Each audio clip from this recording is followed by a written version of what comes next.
Hello and welcome back to my channel, and today we're gonna talk, well, basically I'm gonna talk about something a little bit different. I know I'm saying this almost every single time, but since me and Mr. Death just finished playing Ghost Recon Wildlands Fallen Ghost DLC on extreme mode in co-op, it kinda gave me some questions. Now, one of the questions that a lot of people is asking me, right? I mean, in terms of asking, right? So there's been some conversations during the stream. Is, hey, the milsims and realism and stuff like this, and my take on realism and how it actually ties in with the game and the feeling of the game.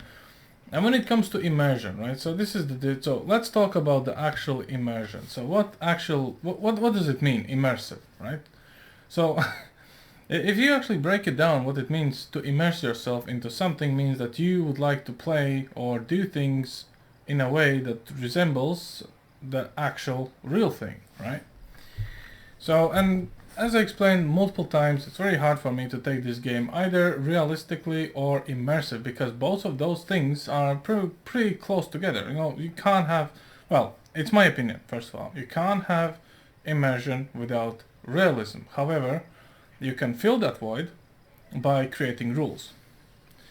Now, when we look at the rule book, and I've touched this topic on multiple streams, and I like that people is bringing this up and they're sharing their ideas and views, but the first rule that is broken in my eyes is this. It's me as a character, okay? First of all, I'm pretty obviously a privileged white male with a beard in Bolivia. So unless you're starting this game and you're gonna customize your character to literally look like a local, from immersive and from realistic point of view, I'm standing out as a sore thumb. Okay? Second of all, when it comes to this military tactics and stuff like this, which I already touched a little bit on the breakpoint video on how to clear out the base of the tactics used, the first thing we kind of need to establish is we are in a hostile environment, and we are actually walking around with our guns out, pretty sweet guns I must say, with civilians all around us, and just parading around in daylight. So if we want to be very immersive, and the point being that we are ghosts, and we are sent here and we need to stay out of sight and whatnot, we technically should not be walking down the street at this very given moment, because as much as I want to say I do not look like a tourist, I don't have a camera, I don't have a map, and I don't have a I love New York t-shirt on me, or I love Bolivia, or I love whatever this town is called, which technically, since that is Flor de Oro prison, this might be Flor de Oro as a city. I do not know, okay? But the fact is, I'm standing out. How can you make your character blend in if, first of all, you can't hide your guns, okay? So you should have a suitcase, you should have a hotel room. You should literally, again, not walk around with your guns on your back. Now, walking around with your guns on your back, and it's pretty, let's say this works, okay? So we know we are in Bolivia, and we are introduced to two different factions. I'm not exactly looking at Pacatari as a separate faction, for the simple reason it's resistance. Everyone has a resistance. Every country has a resistance against something. It doesn't really matter. The thing is, we have Santa Blanca and we have Unidad, right? So let's talk about that. Look at all these civilians. How do you think, where exactly their loyalties lie? With Santa Blanca, who's torturing them, selling them cocaine, using them for slave labor, at the same time building them mines so they don't die and they can work for their profit. Upkeeping some portions of the government structure running, actually, because this is explained at the very beginning of the Wildlands, how government is turning a blind eye. At the same time, government still needs to repair stuff. Let's not forget this. They need to service these buildings. They need to service the road. Government is not gone just because Santa Blanca is taken over. At the same time, Unidad, as we know, is their own special unit, well, special forces unit, as they're being kind of explained what their functions are at the very introductory clip of Wildlands. which is there to fight against Santa Blanca, and obviously some parts of it becomes corrupted. Now, and this is where one of my main issues lie. What exactly are we, as Nomad, and my teammates, who are probably having a cerveza somewhere nearby, are exactly doing here? So for those who have forgotten, and I must say I was kinda among them up until yesterday, because I literally forgot what exactly we're doing here as a unit. What is our purpose? Let me refresh your memory with this particular clip. It's very short. Just watch through it.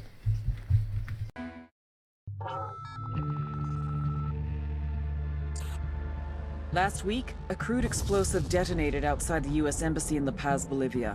2 Marine Embassy guards were injured in the blast. 2 days later, a CIA asset in central Bolivia provided us with these images. Our analysts have identified the individual in the photo as DEA Special Agent Ricardo Ricky Sandoval, my friend. Sandoval had spent the last 6 years investigating the local cocaine industry. Our understanding is that Sandoval was the intended target of the bombing. What the embassy bomb did not accomplish was completed up close and personal. Sandoval was captured, tortured, and killed. Then his body was dumped. We have yet to recover it. Our target, the group responsible for the embassy bombing and the death of Special Agent Sandoval, is the drug trafficking organization commonly known as the Santa Blanca Cartel. Yesterday, they were just narcos. Today, they're narco-terrorists. Initially, the Bolivian government resisted the Mexican cartel. They formed Unidad, a Bolivian special forces unit. It didn't go as planned. Thousands of bodies later, politicians, police officers, and journalists have become an endangered species. The Bolivian government has imploded on itself. With no other options, the new president made a deal with Santa Blanca. You stop killing our people, we'll look the other way. Since then, Santa Blanca has turned Bolivia into the nexus of the South American drug trade. With their friends in Mexico, they also have a clear pipeline to the US and Canada. The only way to stop Santa Blanca for good is to completely dismantle them, piece by piece. The cartel is organized into 4 operations: production, smuggling, security, and influence. At the top of it all is El Jefe de los Jefes, boss of bosses, El Sueño. Helicopter 45 Romeo Whiskey. We are 7 Southwest, transitioning northeast at 2,600.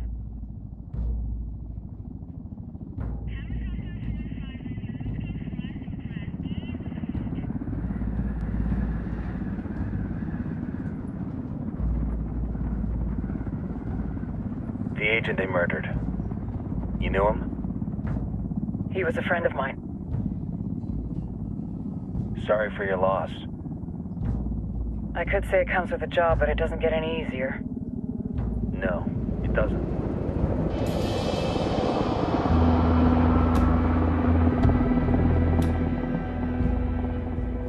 Guess you've been down here a while? I've been living as Karen Bowman, international aid worker, for just about 5 years. Means living rough, but as a cover, it gets me out and about. At least it comes with a chopper. How'd you get in country? I flew in business class from Manaus. Hey, I'm refreshed and ready for work, right? I just hitched rides from Barranco, Peru. How about you? I got on board a bus in Jujuy, Argentina, and drank all the way to Villazon. Nobody wants to deal with a drunk on the bus. That explains why you smell like ass.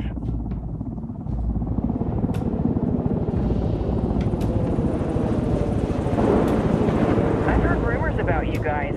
I was a rookie field officer in Moscow when the coup went down. There was talk you were involved? Nah, it must have been someone else. We were never there. It's not every day you get to meet an urban legend in the flesh.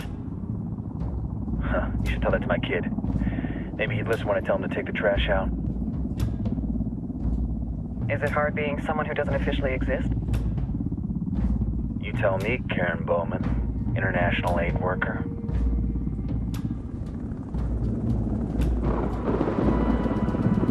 I'm sure you've seen the horrible, fucked up shit humans are capable of when there are zero repercussions. but let me tell you right now, no matter how you compartmentalize, how you desensitize, you can't prepare for El Sueño.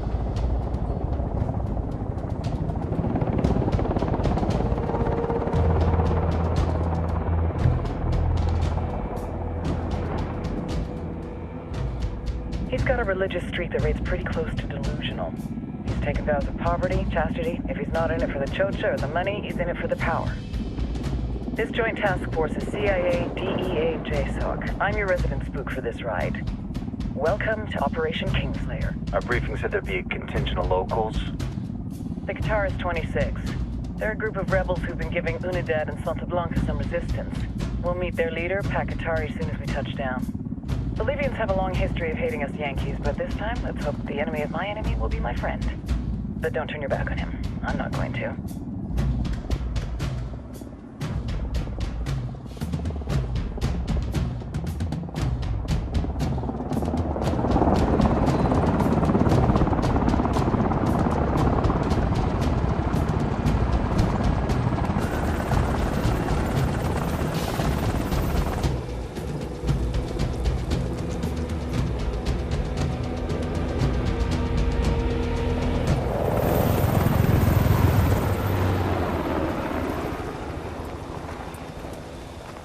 Four soldiers. This is the help you promised? That Sandoval promised? A single Yankee died, so you send a handful of soldiers. Hundreds of Bolivians have died from Santa Blanca's bullets. Where will my hundreds of soldiers come from? As Americans, we aren't here, remember? These soldiers are the best covert ops team our country has to offer. With their help, you won't need hundreds of soldiers. Are you familiar with the word Huber, Senora Bowman? Meet Katari, leader of the resistance group Kataris 26. We will be working with the rebels to destabilize Santa Blanca's organization. They've been fighting Santa Blanca and corrupt Bolivian officials for nearly 6 years now. We'll need to coordinate targets. There's no time for this. We have information on Amaru's whereabouts. Amaru? You found him? Amaru is one of the founders of the Kataris 26. More than that, our group is founded on his ideas. Without his theories of an agrarian proletariat, there would be no organized resistance against Santa Blanca and the corruption in our government. Amaru must be saved. If you were to assist my people, it would do much to earn my confidence. Where is he? We do not know exactly. We know he's in this province and that there is a Santa Blanca lieutenant who knows where he is. I'll put a call into the activity, see if they can dig more intel out of the airwaves. Start looking for that lieutenant and keep me informed of everything via sat phone. Good hunting. Saving Amaru is important to our cause, Yankee. Make sure you don't kill the Santa Blanca lieutenant before you get the chance to ask him questions.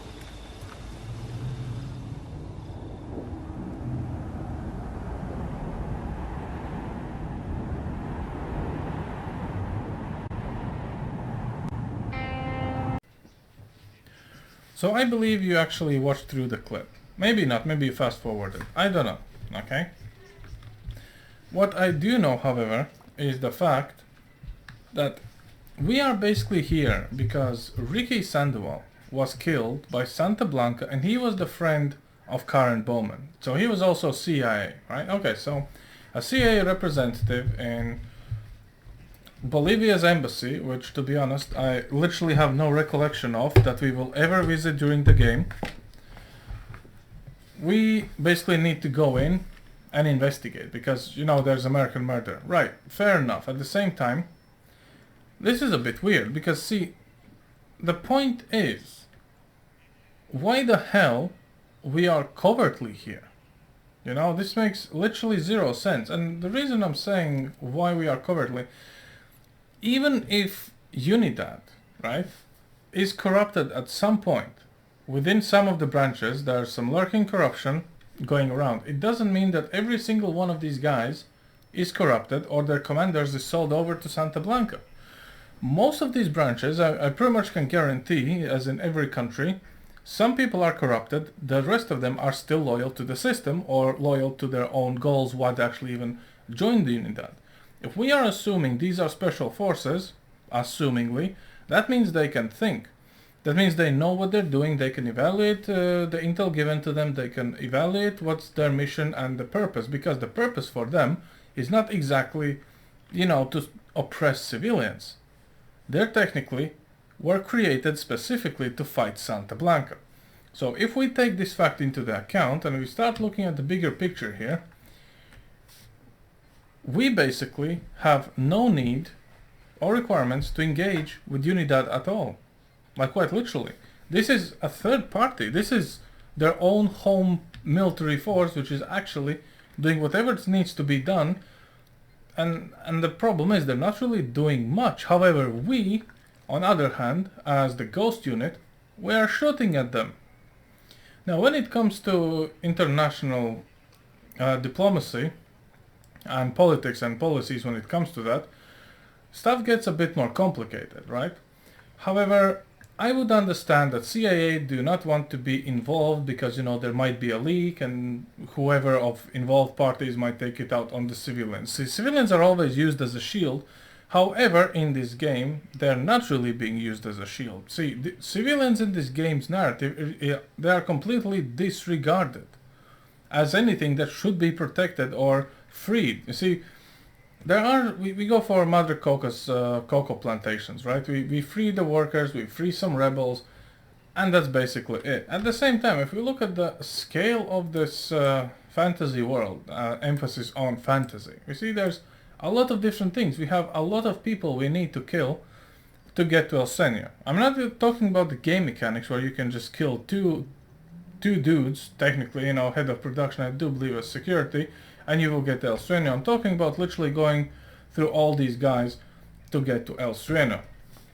I'm talking about the necessity of sending, as Karen said in her clip, the best covert ops unit US has to send. Okay? That means we are stranded here fighting a war covertly, so US is not suspected. And we can bring down El Sueño because he killed, allegedly, Ricky Sandoval, which is actually the name of, well, this whole operation, the Kingslayer. So for those who actually are kind of like on, you know, finding things and reading things like different intel, you will know what Kingslayer actually is and what happens with Ricky Sandoval in the end and why he's actually been killed and, you know, who actually blew up the goddamn embassy, because all this is revealed to us at the almost the end of the game. Now, talking about that, I must say, all these revelations and all these intel caches that we are kind of taking for granted is something that is a little bit mind-boggling and kind of worries me in a larger scale. For the simple reason, this is not exactly how military works, right? So first of all, if we look at the map, so I pretty much, obviously I don't have really too many intels available, but let's assume, so let's just find where we are, right? Let's assume that in here we have intel, because technically there is a mission in the Flor de Oro, because we need to sneak in and we need to find the guy and he's been kept there and whatnot, right? And I've done it on Ghost mode, extreme, level 1 character, you know, and stuff like that. So the point I'm raising here is, this is an actual military base. Okay, we have the snipers, you know, and stuff like that, and we need to basically go right there. You see that chopper? This is the place. Second floor, we need to reach the cell. So what happens when we are doing this mission? You will probably take out 2 of the snipers so they don't see you. I do believe you probably could sneak past them, you know, during the night, avoiding the patrols if you time it right, you know, and sneak in. And to be completely honest, that is exactly what you should be doing. For the simple reason, a true covert specialist or operator or just special forces or ghosts, call them as you want, right? If they would need to infiltrate this place, the first rule would be, do not kill anyone. First of all, we have no beef with these guys. This is a third party. We are technically already waging war with Santa Blanca, and now we're killing Unidad snipers that are guarding whatever intel is there. So, first thing is, which is a bit odd, we have intel that they have intel. Okay, so when it comes to military structures and branches and how they handle sensitive information, I can quite literally tell you, this guy by the gates will not know what's on the second floor here. It is that simple, because there's separation between the ranks, separation between what is your actual job duty, and usually intel officers who will not be sitting out in the middle of fucking nowhere in a military base, will be telling anyone else what kind of secret intel they have collaborated and who to give it, right? So whoever has access to this intel is feeding this intel to A, Karen, because she's our main point of contact when giving us all these intel informations, and B, Santa Blanca. And at this point it raises a question: why do we even need to infiltrate stealthily without killing any Unidad patrol guys, if the guy who has actual clearance to the files can just hand us the key, order the guards around to give us a free access, or basically copy the intel and bring it out for us to read or access, or since we already know it's there and this information is provided by someone, we could definitely get it already out of it, right? So what we need to do is basically kill some of these Unidad guys, and then we are free to get our intel, we can move on with our life, which is absolutely weird because, again, we are literally, and this is again back to military operations, if this base, let's say, so this base, as you can see, you would look at this, oh, that's a target-rich environment. Correct. If I would kill, let's say, these snipers, right now, middle of the day, how do you think what's gonna happen? Let's assume they are corrupted, right? So they work for Santa Blanca. So they see two of their guys are killed. So what do they say to their families? Hey, you know what, Santa Blanca killed two of our snipers, our highly trained special forces snipers sitting in a tower, being decorated with something to actually earn this position and earn the rights to even be in this branch or regiment. Yeah, they got dropped and nobody saw shit. And we also kind of lost some very important information. They can't really say that, at least publicly. Of course they're not going to disclose this information to the families. They probably will tell it to Santa Blanca. So what happens then? So Santa Blanca knows there's a third party, so because it's not Unidad killing their own guys, at least we haven't heard about it, which technically probably does happen if there's a whistleblower. They cannot confirm that. They need to figure out there's a third party. Who's the third party closest to Bolivia? Sure as hell Russians or Chinese will never swim over the ocean to participate in this. Obviously it's gonna be goddamn Americans. Can you prove it? No. What you can do, this military base can quite literally alert any other Unidad base in the region that, hey, we just got hit by unknown amount of hostiles, probably rebels, probably some third party. Why I'm saying it cannot be rebels? Because rebels haven't done anything worth mentioning during the whole goddamn gameplay, apart from, well, Amaro getting captured and Pac getting his head chopped off, right?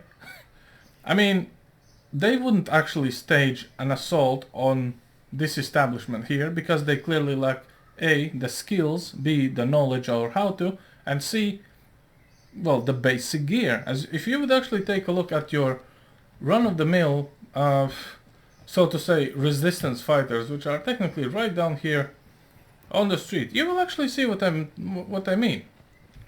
Look at this stuff. I mean, do these guys look like something very special to you? So this guy is rocking your standard issue AK-47, which is painted nicely with a extra long mag, fair enough. And that's it. And he looks like a clown. Okay, so he got his battle vest on. And I mean, come on. And this guy with the bottle, and his sidearm, right? It's a Scorpion. Yeah, it's a Scorpion.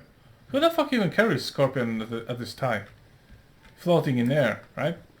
I mean, the point is, none of this actually makes goddamn sense. That was the wrong button, by the way. Which doesn't really matter. The point is, there's clearly no one qualified enough in here to draw the suspicion from the Unidad or Santa Blanca to rebels. They will automatically assume the CIA is onto them. So when CIA is onto them, what do? Obviously they're going to use a cover-up tactic, right? Oh, there's no one there, why would we do this?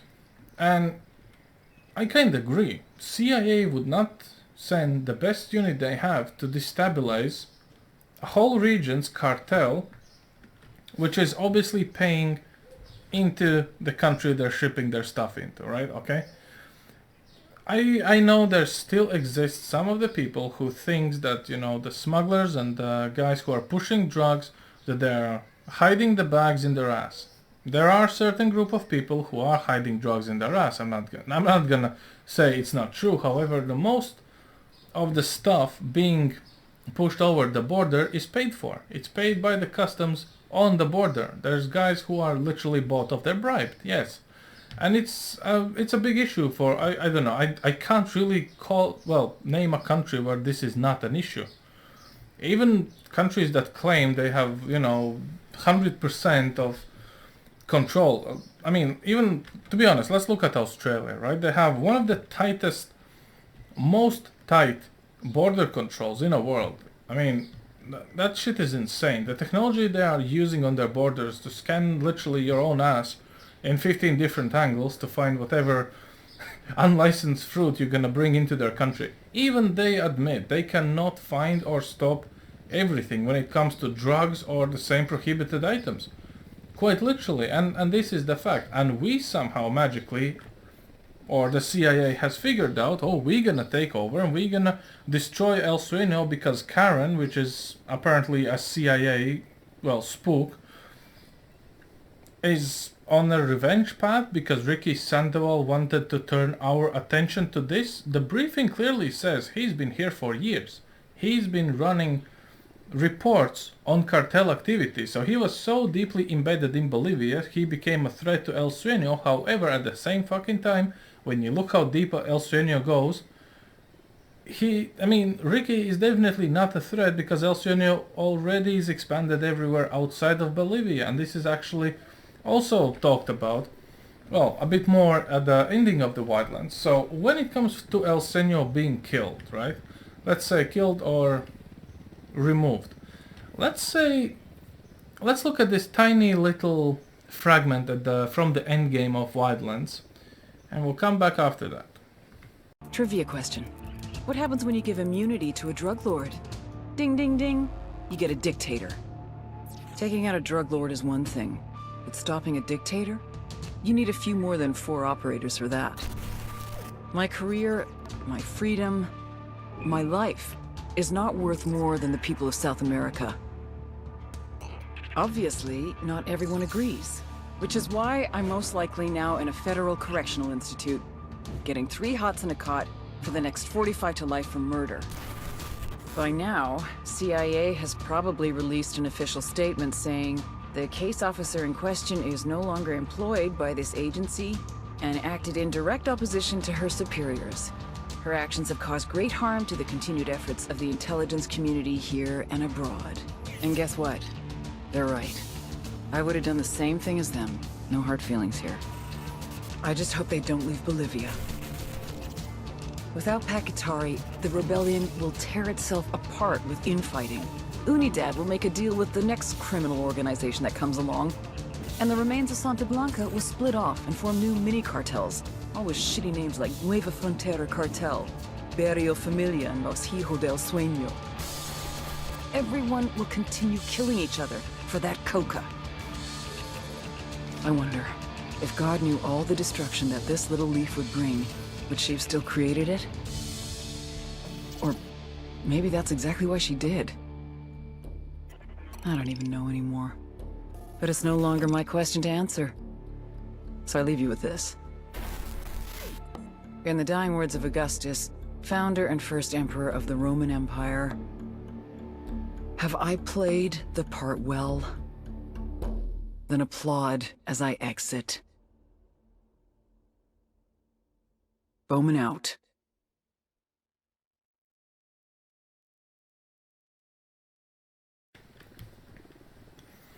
And again, I kinda assume that you actually watched the clip. I do believe it's like 2 minutes or something. And so, Karen already figured it out that nothing will change. You killed El Sueño or you put him in a jail, he will eventually get out, or someone else will raise little tiny annoying cartels, little tiny groups from his previous crew who's gonna do exactly the same fucking thing. They're gonna keep pushing the drugs over the border, and they will establish their own logistics chains, they're gonna establish their own security forces, and they will do it all. So what exactly are we doing here? Because the same stuff, the little cartels, the little drug runners, the little bookers on the street, you know, these little fishes, right? As police love to call them, the little fish, and they're after the bigger fish, and they have snitches and dealers. This happens every day. This is not specifically for US. It's not even a Europe's issue. It's a worldwide issue. As long as there's, you know, it's economy 101. If there's a request, right? If there's someone wants it, someone will supply it. It's supply and demand.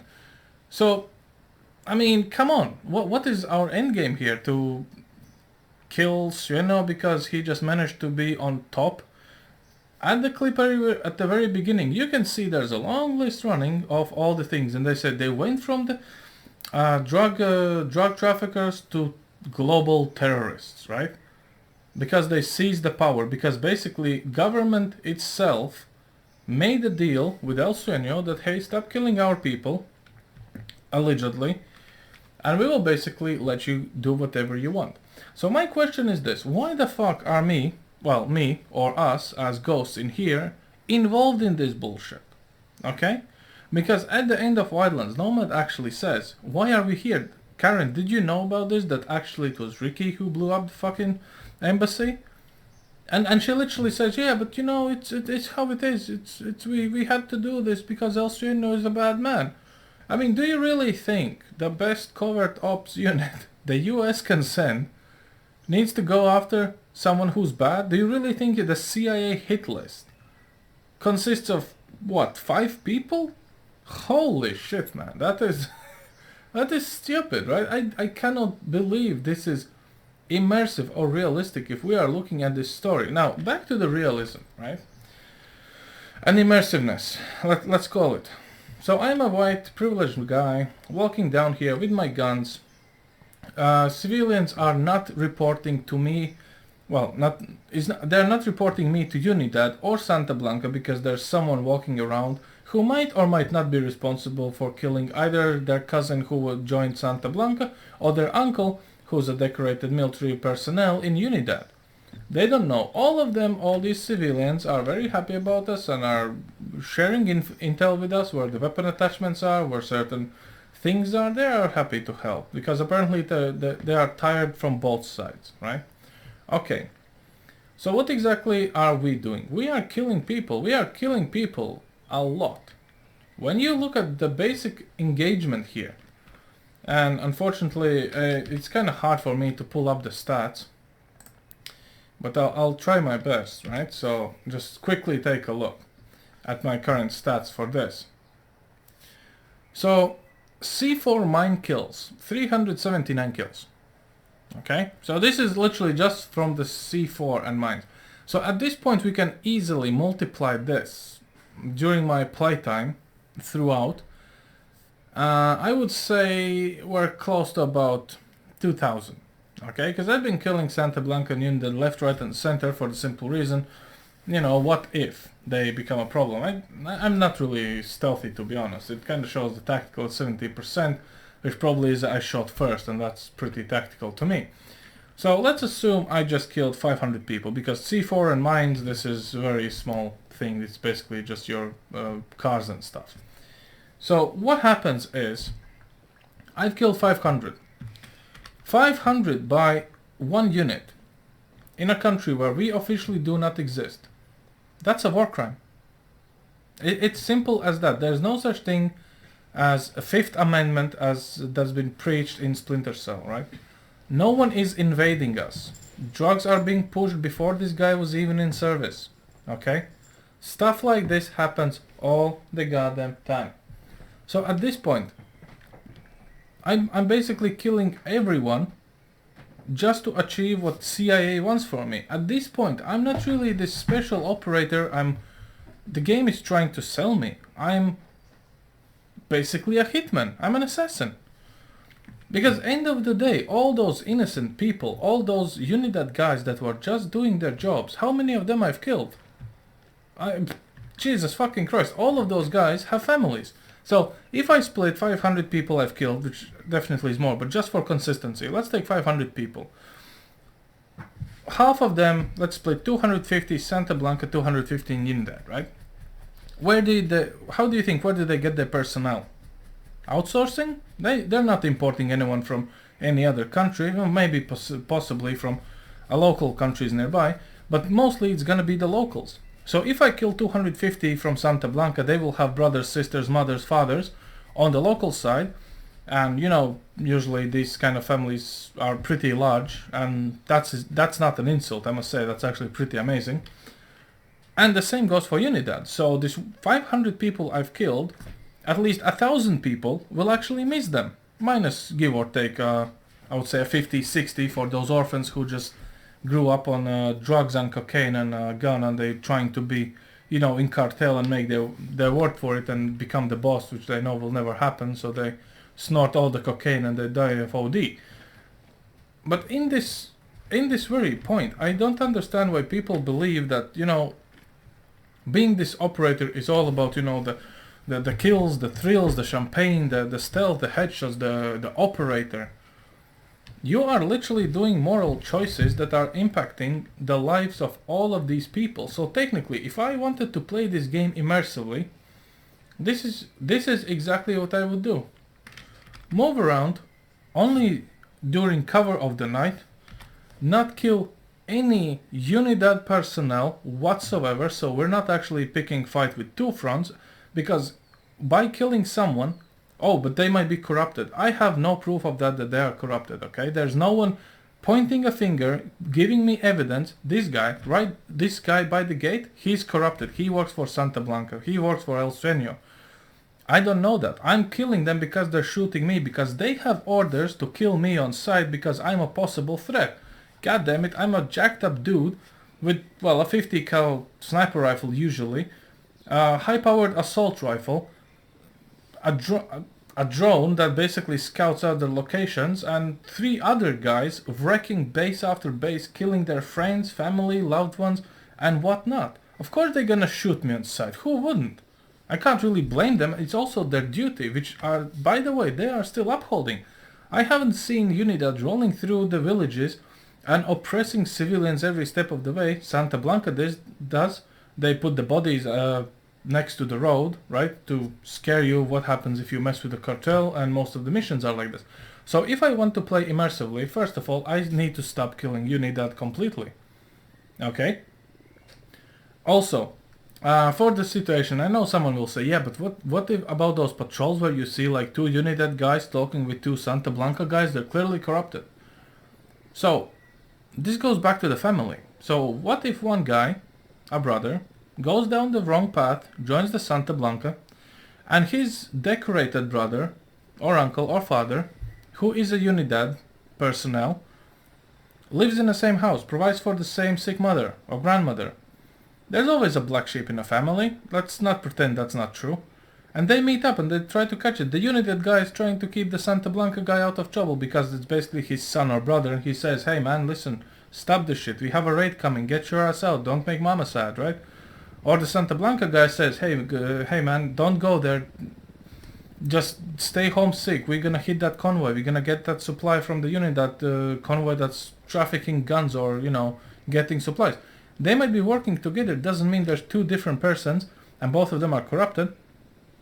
I'm not saying that, you know, moral choices is the biggest play of this game. This game kind of gives you to be the god, right? You can literally decide who dies and who lives. At the same time, when you look at this whole concept of immersiveness, if you want to immerse yourself, you kind of need to understand where you are. And I'm in Bolivia. I'm in a country where there are financial struggles. There's basically one of the largest coca production, well, yields of the planet, and everybody wants piece of it, and the civilians are in the middle of it. They're being enslaved. Some of them does it willingly, by the way. There's a documentary about that. And the rest is history. The Unidad is basically trying to keep the peace. The Santa Blanca is taking over. Santa Blanca is paying everyone. And someone in CIA got butthurt and sent us in. I'm sorry. How exactly is this my problem as the covert ops specialist? I'm basically an assassin for CIA, for one person in CIA who managed to push this request so high up. It was approved. I don't know. You can tell me about immersiveness and realism, but as I said, I look at games a bit differently. I look at small, tiny little details. And this is what really sticks out to me, those little tiny details, and I do appreciate them. This game is very beautiful, as you can see. Not many games will give you a sky night, or night sky, or skyfall, or whatnot, and all this which actually feels alive, right? I mean, this is beautiful. I've said it multiple times and I say it again. This looks populated. This looks that somebody lives there, you know? It's a live world, even if it's NPCs and scripts. It does give you the feeling that this is alive, this is happening.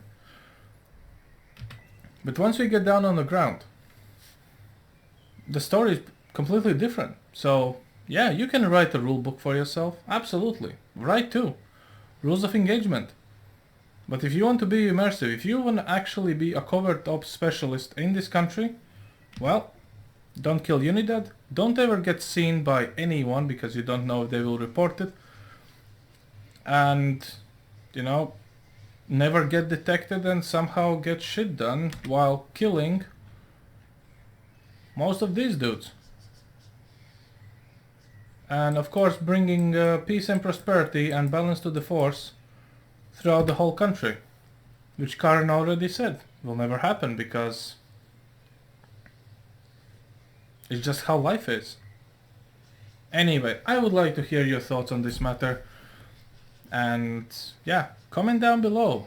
Let's see what you guys think about all this. Have you actually ever thought about the moral side of Nomad, whose moral compass is pretty loose? To be honest, kind of non-existent, but hey.